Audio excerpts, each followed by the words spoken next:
Sidhai police executed a successful overnight operation in the Mohanpur subdivision. The intensive raids culminated in the seizure of a massive consignment of 2,400 contraband Yaba tablets, estimated to be worth over rupees 4 lakh in the illicit market.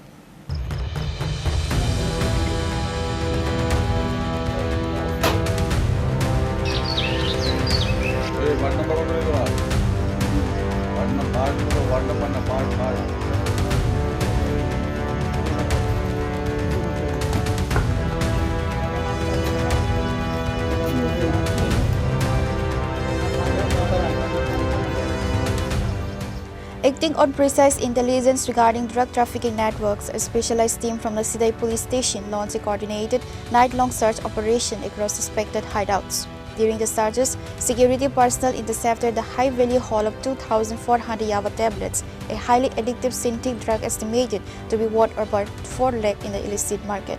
While the contraband was successfully confiscated, the drug peddler involved in the racket managed to evade arrest before the police closed in. The Sidhai police have registered a case under the NDPS Act and have launched an aggressive manhunt. আমাদের একটা নির্দিষ্ট সোর্সের একটা source একটা খবর আসে যে সিধাই থানাধীন গোবিন্দপল্লী এরিয়ার একটা বাড়িতে প্রচুর পরিমাণ ড্রাগস মজুদ আছে। সেই হিসাবে আমরা বেতনকা থানা, সিধাই থানা, সিআরপিএফ এবং টিএসআর নিয়ে আমরা ওই বাড়িতে প্রথম কদম করি। এক্সিকিউটিভ ম্যাজিস্ট্রেট নিয়ে যাই।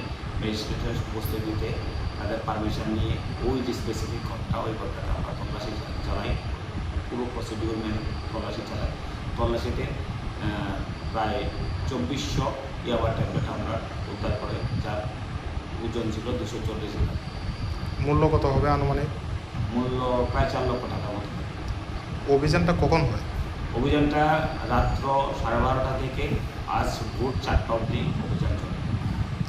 অভিযানটা কার বাড়িতে হয়েছে, নামটা কি বলবেন? এটা একটা তদন্ত সাপেক্ষ, আমরা তার জন্য নামটা বলছি না। একটা NDPS কেস হয়েছে, সিধাই পিএসএ specific. Multiple police teams are currently conducting raids at various suspected locations to track down and apprehend the fleeing suspect. Pure report, Chini, Khorang.